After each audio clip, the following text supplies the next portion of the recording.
എല്ലാവർക്കും സുഖമാണെന്ന് വിശ്വസിക്കുന്നു.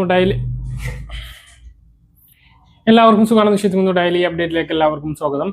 നാളെ ജൂൺ 28 തീയതിയും തുറന്നുള്ള ദിവസങ്ങളിലും നിങ്ങൾ ശ്രദ്ധിക്കേണ്ട വളരെ പ്രധാനപ്പെട്ട കാര്യങ്ങളാണ് ഈ ഒരു വീഡിയോയിൽ വ്യക്തമാക്കുന്നത്. വീഡിയോയുടെ വിശദാംശങ്ങളിലേക്ക് കിടക്കുമ്പോൾ കൂടുതൽ ആളുകളിലേക്ക് ഇൻഫർമേഷൻ എത്താൻ ഷെയർ ചെയ്യുക, ലൈക്ക് ചെയ്യുക, ഫേസ്ബുക്കിലൂടെ കാണുന്ന ആളുകൾ ഫോളോ ചെയ്യുക. വീഡിയോയുടെ വിശദമായ വിവരങ്ങളിലേക്ക് വരാം. വളരെ പ്രധാനപ്പെട്ട ഒരു അറിയിപ്പ്. ഡിജിറ്റൽ തട്ടിപ്പിൽ പണം നഷ്ടപ്പെട്ടവർക്ക് നഷ്ടപരിഹാരം നൽകുമെന്ന് റിസർവ് ബാങ്ക് ഓഫ് ഇന്ത്യ അറിയിച്ചു. ഇക്കാര്യം സംബന്ധിച്ച് വിജ്ഞാപനം പുറപ്പെടുവിച്ചു. 50,000 രൂപ വരെയുള്ള തട്ടിപ്പുകൾക്ക് പരമാവധി 25,000 രൂപ വരെ നഷ്ടപരിഹാരം നൽകും.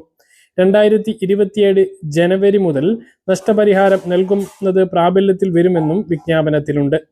നഷ്ടപ്പെട്ട തുകയുടെ 85% അല്ലെങ്കിൽ 25,000 രൂപ, ഇതിൽ ഏതാണോ കുറവ് അതായിരിക്കും ലഭിക്കുക. തട്ടിപ്പ് നടത്തി 5 ദിവസത്തിനുള്ളിൽ റിപ്പോർട്ട് ചെയ്തിരിക്കണം.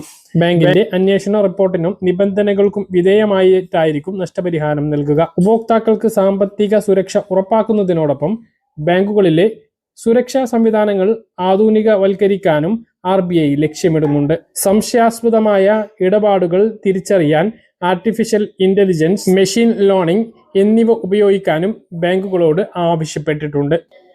സംസ്ഥാനത്ത് സാമൂഹ്യ സുരക്ഷാ പെൻഷൻ അനുവദിക്കുന്നതിൽ മാനദണ്ഡങ്ങളിൽ മാറ്റം വരുത്താനുള്ള തയ്യാറെടുപ്പിലാണ് സംസ്ഥാന സർക്കാർ.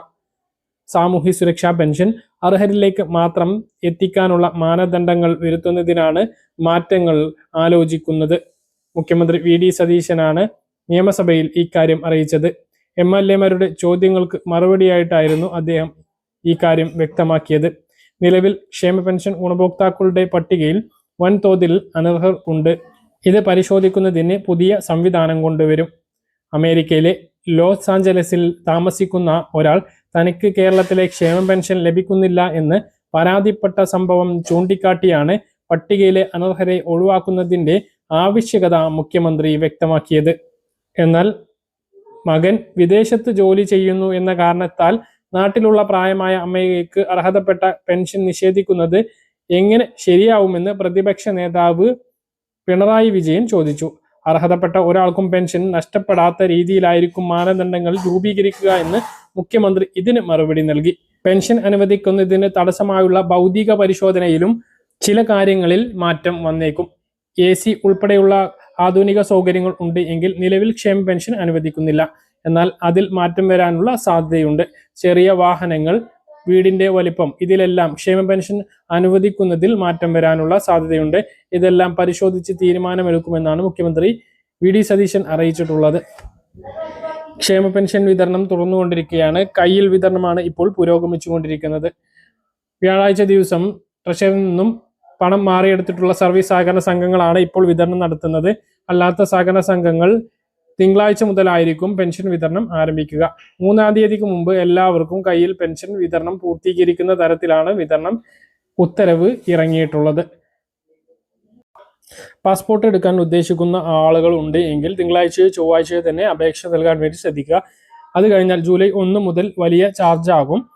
നിലവിൽ 18 വയസ്സിന് മുകളിലുള്ളവർക്ക് 1,500 നിന്നും 2,500 ആക്കി വർദ്ധിപ്പിച്ചിട്ടുണ്ട്. 15 മുതൽ 18 വയസ്സ് വരെയുള്ള കുട്ടികൾക്ക് 1,750 രൂപയും 60 പേജുള്ള പാസ്പോർട്ടിന് 3,500 രൂപയാക്കിയിട്ടും വർദ്ധിപ്പിച്ചിട്ടുണ്ട്. തൽക്കാൽ പാസ്പോർട്ടിന് 5,000 രൂപയും കേടുവന്നതോ നഷ്ടപ്പെട്ടതോ ആയിട്ടുള്ള പാസ്പോർട്ടുകൾക്ക് അതിലും കൂടിയ തുകയും വർദ്ധിപ്പിച്ചിട്ടുണ്ട്. അതുകൊണ്ട് തന്നെ ഇനി ഇപ്പോൾ ആരെങ്കിലും പാസ്പോർട്ട് എടുക്കാൻ ഉദ്ദേശിക്കുന്ന ആളുകളുണ്ട് എങ്കിൽ, അല്ലെങ്കിൽ പുതുക്കാൻ ഉദ്ദേശിക്കുന്ന ആളുകളുണ്ട് എങ്കിൽ തിങ്കളാഴ്ചയോ ചൊവ്വാഴ്ചയോ ചെയ്യുക. അത് കഴിഞ്ഞാൽ വലിയ തുക നൽകേണ്ടി വരും. സംസ്ഥാനത്ത് മുൻഗണന റേഷൻ കാർഡിന് വേണ്ടിയിട്ടുള്ള ഓൺലൈൻ അപേക്ഷ വീണ്ടും ആരംഭിച്ചു.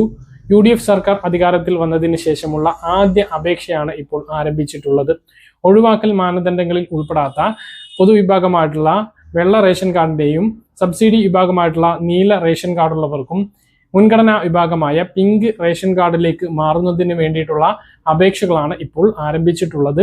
ഇന്ന് 2026 ജൂൺ 27-ാം തീയതി ശനിയാഴ്ച ഉച്ചയ്ക്ക് 12 മണിക്ക് മുതലാണ് ഓൺലൈൻ അപേക്ഷകൾ ആരംഭിച്ചിട്ടുള്ളത്. അടുത്ത മാസം ജൂലൈ 17-ാം തീയതി വരെ 20 ദിവസമാണ് ഇതിലേക്ക് അപേക്ഷ സമർപ്പിക്കാൻ കഴിയുക. ഈ ഒരു സമയത്ത് തന്നെ അർഹതയുള്ള ആളുകൾ അപേക്ഷ നൽകാൻ വേണ്ടി ശ്രദ്ധിക്കുക. ഓണത്തിന് മുമ്പ് 1,00,000 പേർക്ക് മുൻഗണനാ റേഷൻ കാർഡ് നൽകുക എന്നതാണ് സർക്കാരിന്റെ ലക്ഷ്യം. അപ്പോൾ ഈ ഒരു അവസരം പരമാവധി ഉപയോഗിക്കുക. കഴിഞ്ഞ തവണയൊക്കെ അപേക്ഷ ക്ഷണിച്ചപ്പോൾ അപേക്ഷകർ കുറവായിരുന്നു എന്നുള്ളത് ശ്രദ്ധിക്കേണ്ടതാണ്. അപ്പോൾ അർഹതയുള്ളവർക്കെല്ലാം മുൻഗണനാ റേഷൻ കാർഡ് ലഭിക്കുന്നതിന് വേണ്ടി സാധിക്കുന്നതാണ്. ഒഴിവാക്കൽ മാനദണ്ഡം എന്ന് പറഞ്ഞാൽ നമ്മൾ പല തവണ പറഞ്ഞതാണ്. അത് എന്തൊക്കെയാണ് എന്ന് ശ്രദ്ധിക്കുക. അതായത് റേഷൻ കാർഡിൽ ഉൾപ്പെട്ടിട്ടുള്ള ഏതെങ്കിലും ഒരു അംഗത്തിന് 4 ചക്ര വാഹനം, 1000 സ്ക്വയർ ഫീറ്റിന് മുകളിലുള്ള വീട്, 25,000 രൂപക്ക് മുകളിലുള്ള മാസ വരുമാനം, ആദായ നികുതി അടയ്ക്കുന്നവർ ആരെങ്കിലും റേഷൻ കാർഡിൽ ഉണ്ടായിരിക്കൽ, സർക്കാർ അർദ്ധ സർക്കാർ ജീവനക്കാരോ പെൻഷൻകാരോ റേഷൻ കാർഡിൽ ഉണ്ടായിരിക്കൽ, ഇങ്ങനെയുള്ള ഏതെങ്കിലും 2 കാര്യങ്ങൾ നിങ്ങളുടെ റേഷൻ കാർഡിൽ ഉണ്ട് എങ്കിൽ മഞ്ഞ, പിങ്ക്, നീല റേഷൻ കാർഡിന് അർഹതയില്ല. ഇവയിൽ ഏതെങ്കിലും ഒന്നുണ്ട് എങ്കിൽ ഒഴിവാക്കൽ മാനദണ്ഡമാണ്. അപ്പോൾ അവർക്കും ഈ മുൻഗണനാ റേഷൻ കാർഡിന് അപേക്ഷിക്കാൻ കഴിയില്ല. ബാക്കിയുള്ള ഈ പറഞ്ഞ കാര്യങ്ങളിലൊന്നും ഉൾപ്പെടാത്തവർക്കാണ് മുൻഗണനാ റേഷൻ കാർഡിന് അപേക്ഷിക്കാൻ കഴിയുക. ഇവരിൽ തന്നെ ഒരുപാട് ആളുകൾക്ക് മുൻഗണന ലഭിക്കും. സർക്കാരിന്റെ ആശ്രയ പദ്ധതിയിൽ ഉൾപ്പെട്ടിട്ടുള്ള ആളുകൾ, ഒറ്റയ്ക്ക് താമസിക്കുന്ന സ്ത്രീകൾ, കൊണ്ട് ബുദ്ധിമുട്ടുന്ന ആളുകൾ, അങ്ങനെ ഭിന്നശേഷിക്കാർ ആരെങ്കിലും റേഷൻ കാർഡിൽ ഉണ്ടായിരിക്കൽ, അങ്ങനെ പല കാരണം കൊണ്ടും മുൻഗണന അധികം ലഭിക്കുന്ന ആളുകളുണ്ട്. അത് മാത്രമല്ല EPL ലിസ്റ്റിൽ ഉൾപ്പെടാൻ അർഹരാണ് എന്ന് തദ്ദേശ സ്ഥാപന സെക്രട്ടറി ഒരു ലെറ്റർ നൽകുകയാണ് എങ്കിൽ, സർട്ടിഫിക്കറ്റ് നൽകുകയാണ് എങ്കിൽ തീർച്ചയായിട്ടും BPL കാർഡിൽ ഉൾപ്പെടാൻ കഴിയും. അത് അപേക്ഷയോടൊപ്പം വെക്കണം എന്ന് മാത്രം. അതിനുവേണ്ടി ആദ്യം തദ്ദേശ സ്ഥാപനങ്ങളിൽ, പഞ്ചായത്ത്, മുനിസിപ്പാലിറ്റി, കോർപ്പറേഷനുകളിൽ അപേക്ഷ നൽകി ആ ഒരു സർട്ടിഫിക്കറ്റ് ലഭിക്കുകയാണ് എങ്കിൽ, നിങ്ങൾക്ക് അപേക്ഷയോടൊപ്പം ഇതുകൂടി അറ്റാച്ച് ചെയ്യുകയാണ് എങ്കിൽ നിങ്ങൾ തീർച്ചയായിട്ടും BPL ലിസ്റ്റിൽ ഉൾപ്പെടുന്നതാണ്. പഞ്ചായത്തിൽ അപേക്ഷ നൽകിയാൽ അത് പെട്ടെന്ന് കിട്ടില്ല. വീടുകളിൽ വന്ന് ഫീൽഡ് തല പരിശോധന പഞ്ചായത്ത് ഉദ്യോഗസ്ഥർ നടത്തും. അതിനുശേഷമായിരിക്കും ആ ഒരു BPL റേഷൻ കാർഡിൽ ഉൾപ്പെടാൻ അർഹതയുണ്ട് എന്നുള്ള സർട്ടിഫിക്കറ്റ് ലഭിക്കുക. അപ്പം ഇങ്ങനെയാണ് അപേക്ഷ നൽകേണ്ടത്. ഇതൊക്കെയാണ് കാര്യങ്ങൾ. ഈ 27-ാം തീയതി മുതൽ അടുത്ത 17-ാം തീയതി വരെയാണ് അപേക്ഷ നൽകാൻ കഴിയുക.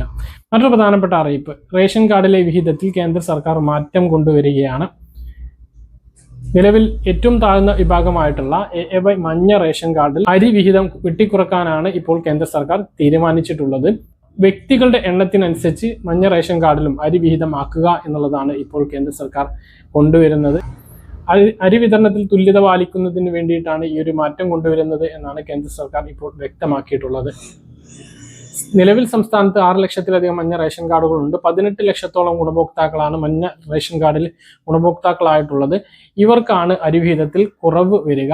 അതായത് നിലവിൽ 30 കിലോ അരിയാണ് നമ്മുടെ സംസ്ഥാനത്ത് ലഭിക്കുന്നത്. 35 കിലോ ഭക്ഷ്യധാന്യമാണ് കേന്ദ്രം മഞ്ഞ റേഷൻ കാർഡിന് നൽകുന്നത്. ഇതിൽ നമ്മുടെ സംസ്ഥാനത്ത് 30 കിലോ അരിയും 2 കിലോ ഗോതമ്പും 3 പാക്കറ്റ് ആട്ടയുമായിട്ടാണ് ലഭിക്കുന്നത്. ആട്ട നമ്മുടെ സംസ്ഥാന സർക്കാർ സൗജന്യമായിട്ട് ലഭിക്കുന്ന ആട്ട എടുത്ത് പൊടിച്ച് നൽകുകയാണ്. അപ്പോൾ അതിനുള്ള ഒരു കൂലി എന്നുള്ള നിലയ്ക്ക് ഓരോ ആട്ടക്കും 7 രൂപ വീതം മേടിക്കുന്നുണ്ട്. ആ ഒരു രീതിയിലാണ് നമ്മുടെ സംസ്ഥാനത്ത് ലഭിക്കുന്നത്. രാജ്യത്തെ ഒട്ടാകെയുള്ള അന്ത്യോദയ അന്ന യോജന മഞ്ഞ റേഷൻ കാർഡുകാർക്കെല്ലാം ഈ ഒരു മാറ്റം വരികയാണ്. 35 കിലോ ഭക്ഷ്യധാന്യം റേഷൻ കാർഡിൽ മൊത്തം എന്നുള്ളതിൽ മാറ്റിക്കൊണ്ട് ഓരോ വ്യക്തിക്കും 7 കിലോ ഭക്ഷ്യധാന്യം എന്നാക്കുകയാണ്. അത് വരും മാസങ്ങളിൽ മാറും. മറ്റൊരു പ്രധാനപ്പെട്ട കാര്യം, ഇപ്പോൾ നീല വെള്ള റേഷൻ കാർഡുള്ളവർക്കെല്ലാം ആട്ട ലഭിക്കുന്നുണ്ട്. ഇനി ഗോതമ്പ് കൂടി റേഷൻ കാർഡിലൂടെ എല്ലാ റേഷൻ കാർഡുള്ളവർക്കും ലഭിച്ചേക്കും എന്നുള്ള വിവരമുണ്ട്. ട്രേഡ് ഓവർ വിഹിതം ലഭിക്കുന്നതിനനുസരിച്ച് തന്നെ നീല വെള്ള റേഷൻ കാർഡുള്ളവർക്ക് അധിക അരി അനുവദിക്കും എന്നും സർക്കാർ അറിയിച്ചിട്ടുണ്ട്. അപ്പോൾ കഴിഞ്ഞ മാസം സ്പെഷ്യൽ അരി ഉണ്ടായിരുന്നില്ല. അപ്പോൾ വരും മാസങ്ങളിലായിട്ട് സ്പെഷ്യൽ അരി ഉണ്ടാവാനുള്ള സാധ്യതയുണ്ട്. തൊട്ടടുത്ത മാസം ജൂലൈ മാസത്തിൽ ഉണ്ടാകുമോ എന്നറിയില്ല. ഓണത്തോടനുബന്ധിച്ച് എന്തായാലും അധിക അരി നീല വെള്ള റേഷൻ കാർഡുള്ളവർക്ക് ലഭിക്കും എന്നുള്ളതാണ് വിവരം.